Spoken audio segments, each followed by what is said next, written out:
நோன்பாளியினுடைய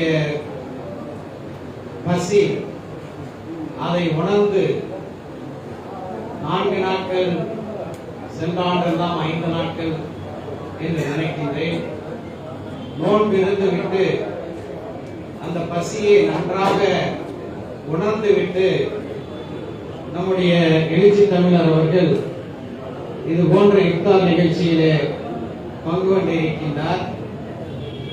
இதில் நான் சொல்ல விரும்பக்கூடிய கருத்து என்னவென்றால், இந்த சமூகத்தினுடைய உணர்வுகளை, உணர்ச்சிகளை, வேதனைகளை எல்லாம் நோன்பு இருக்கும் போது ஏற்படக்கூடிய பசியை எப்படி உணர்கிறாரோ அப்படி உணரக்கூடியவர் தான் அருமை தோழர் திருமா என்பதை இந்த நேரத்தில் நான் பதிவு செய்ய விரும்புகிறேன்.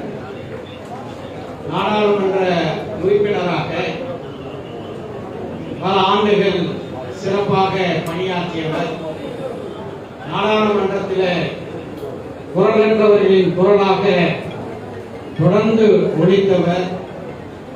அடுத்த நாடாளுமன்றத்திலும் அவருடைய குரல் கம்பீரமாக ஒலிக்க வேண்டும் என்பதுதான் நம் அனைவருடைய விருப்பமாக, எனக்கு முன்னர் உரையாற்றிய ஏ.கே. அனிபா அவர்கள் குறிப்பிட்டது போல பிரார்த்தனையாக இருக்கிறது. இன்றைய 10 ஆண்டுகளாக நடைபெற்று அந்திம காலத்தில் இருக்கக்கூடிய பாஜக ஆட்சி தன்னுடைய இமாலய அளவு ஊழலை மறைப்பதற்காக ஒரே நாடு ஒரே தேர்தல் என்று ஒரு திட்டத்தை கொண்டு வந்திருக்கிறார்கள்.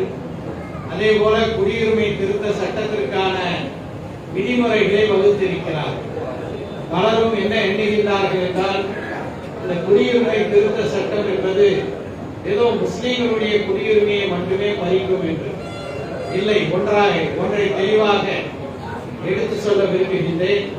இந்த குடியுரிமை திருத்த சட்டம் அதன் அடிப்படையில் நேஷனல் பாப்புலேஷன் ரெஜிஸ்டர் என்று சொல்லக்கூடிய தேசிய மக்கள் தொகை பதிவேடு, அந்த அடிப்படையில் என்பிஆர் என்று சொல்லக்கூடிய தேசிய மக்கள் தொகை பதிவேடு, அதற்கான பணிகள் ஆரம்பிக்கும் போது இந்த என்பிஆர் அடிப்படையிலே தான் என்ஆர்சி என்று சொல்லக்கூடிய நேஷனல் ரெஜிஸ்டர் ஆஃப் சிட்டிசன், அதாவது தேசிய குடிமக்களுடைய பதிவேடு நிரப்பப்படக்கூடிய அந்த நேரத்தில் ஒவ்வொரு இந்திய குடிமகனுடைய, அவர் முஸ்லீமாக இருந்தாலும் சரி, இந்துவாக இருந்தாலும் சரி, கிறிஸ்தவராக இருந்தாலும் சரி, பௌத்தராக இருந்தாலும் சரி, அது எங்களுக்கு எந்த மதமே இல்லை என்று சொன்னாலும் அனைத்து இந்திய குடிமக்களுடைய குடியுரிமையை சந்தேகத்திற்குரிய ஒன்றாக ஆக்குவதுதான் இந்த சிஏஏயும் என்பிஆரும் என்ஆர்சியும் என்பதை தெளிவாக புரிந்து கொள்ள வேண்டும். இப்படியான ஒரு கோமாளித்தனமான, கூத்தாடித்தனமான நிகழ்வை பாஜக ஆட்சி, மோடி ஆட்சி செய்து வருகிறது.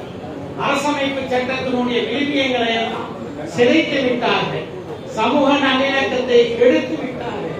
அதே போல மாநிலங்களுடைய உரிமைகளை எல்லாம் பறித்து விட்டார்கள். இதற்கு ஒரே தீர்வு நம் கையில் இருக்கக்கூடிய வாக்குச்சீட்டு தான். இன்றைக்கு மிக சிறப்பான ஒரு கூட்டணி, இந்தியா கூட்டணி அமைந்திருக்கின்றது. பல்வேறு ஆலோசனைக்கு பிறகு அந்த ஆலோசனைகளிலே மனிதநேய மக்கள் கட்சியின் சார்பாக நானும் பங்கு கொண்டிருக்கின்றேன், தோழர் திருமா அவர்களும் பங்கு கொண்டிருக்கிறார்கள்.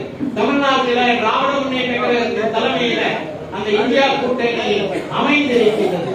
ஒன்றை நான் இங்கே தெளிவாக சொல்ல விரும்புகிறேன். என்னுடைய விருப்பம், என் அமைப்பின் விருப்பம், என் சமூகத்தின் விருப்பம், இதை அனைத்தையும் விட எது மேலானது என்றால் இந்த நாடு காப்பாற்றப்பட வேண்டும்.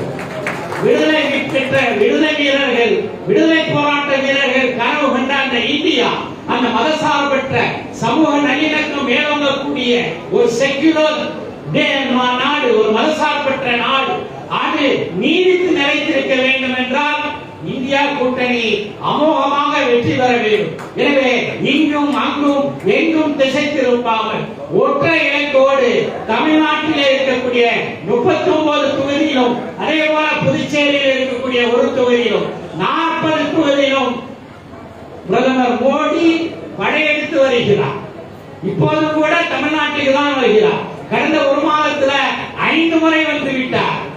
அவர் ஒரு அவசர எதற்காகவே என்னவோ தெரியவில்லை, ஏப்ரல் 19ஆம் தேதி முதல் கட்ட தேர்தலே தமிழ்நாட்டிலே நடக்கின்றது. நீங்க எத்தனை முறை படையெடுத்து வந்தாலும், நாளைக்கே தேர்தல் நடைபெற்றாலும் தமிழ்நாட்டிலே வெல்ல போவது இங்கே திராவிட முன்னேற்ற கழகத்தின் தலைமையிலான இந்தியா கூட்டணி தான் என்பதில் மாற்று கருத்தில்லை. அந்த அடிப்படையில் இந்தியா கூட்டணி வெற்றி பெற வேண்டும். விடுதலை சிறுத்தைகள் கட்சியினுடைய 2 வேட்பாளர்கள்